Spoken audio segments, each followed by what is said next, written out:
Service दे रहे हैं आप?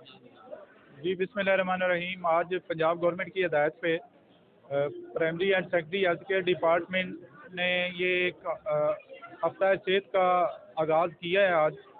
तो उसकी हमने यहाँ पे इनागोरेशन की है। इसमें मुख्तलिफ तरह की स्क्रीनिंग टेस्ट किए जा रहे हैं, जैसा कि इसमें हेपेटाइटिस बी सी, इसमें मलेरिया, एड्स वगैरह के टेस्ट किए जा रहे हैं यहाँ पे। और इसकी ख़ास बात ये है कि एक दफ़ा एक पेशेंट आता है और उसके तमाम ही टेस्ट यहाँ पे एक छत के नीचे थोड़े टाइम में सारे टेस्ट हो रहे हैं। उससे ये पता चलता है कि कौन से लोगों को क्या मसाइल हैं, उनकी कौन कौन सी उनको डिज़ीज़ हैं, और उससे आगे उनको आगाही भी दी जा रही है कि उनका आगे से ट्रीटमेंट कैसे होना है। ये मैं आपको बताऊं कि DHQ के अलावा हमारे THQs, RHC और एक BHU में भी ये फैसिलिटी प्रोवाइड की जा रही है।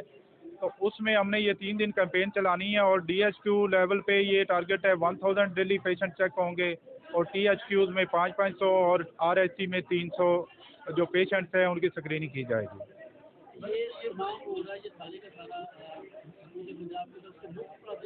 जी ये गवर्नमेंट ऑफ पंजाब की तरफ से बिल्कुल फ्री है। इतने सारे टेस्ट थोड़े टाइम में, सारे डॉक्टर्स इकट्ठे हैं, सारे लोग जो कलेक्शन करने वाले हैं वो सारे एक छत के नीचे मौजूद हैं और बिल्कुल फ्री ऑफ कॉस्ट ये फैसिलिटी प्रोवाइड की जा रही है। तो इसके मैं आपके मीडिया के वसातत से लोगों को ये पैगाम देना चाहता हूँ कि आप आएँ और इस ये गवर्नमेंट की तरफ से ये सहूलत फराहम की गई है, इससे फ़ायदा उठाएं और आके अपनी स्क्रीनिंग कराएं, ताकि खुदा न खास्ता अगर किसी को कोई बीमारी लाग के है तो उसका बर वक्त उसका इलाज हो सके। जी हमने जो एक दिन में DHQ में 1000 टेस्ट होगा यहाँ पे, और THQ में 500 और RHC लेवल पे 300 टेस्ट किए जाएंगे।